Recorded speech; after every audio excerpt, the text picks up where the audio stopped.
Почитувани, нема крај на криминалите и сомнителните сделки во владењето на групи.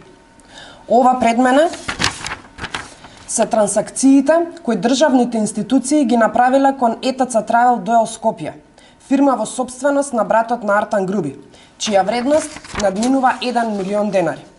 Во периодот од 2020 до 2022 година се направени 8 трансакции од примателите на услугата, односно владата, Министерството за политички системи и односи меѓу заедниците и Министерството за економија на давателот на услугата, фирмата на братот на Артан Груби ETC Travel Doel Скопје.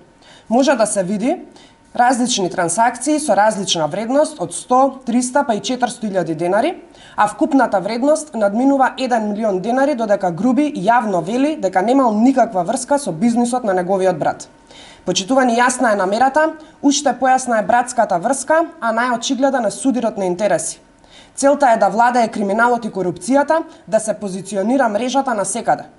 Додека власта на ДУИ и СДСМ со државни пари го развива сопствениот приватен бизнис и бизнисите на своите најблиски семејства, институциите надлежни за спречување на корупција и судир на интереси молчат. Дали ова е во согласност со етичкиот кодекс со кој се фалеше власта? Дали етичкиот кодекс за однесување на функционерите и патем членот 5, каде се вели дека член на владата на прво место треба да го става јавниот интерес и не смее да овозможува остварување на интереси за лични или на негови блиски лица, важи за сите, само не за Артан Груби. Кој ќе биде следниот изговор на Груби? Дека баш оваа туристичка агенција е најдобриот понудувач?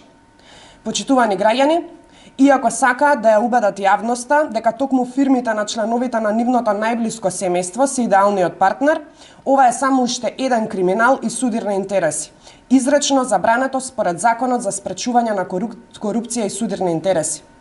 Институциите да се одважат и веднаш да покренат постапка која конечно ќе заврши со соодветен резултат. Ви благодарам.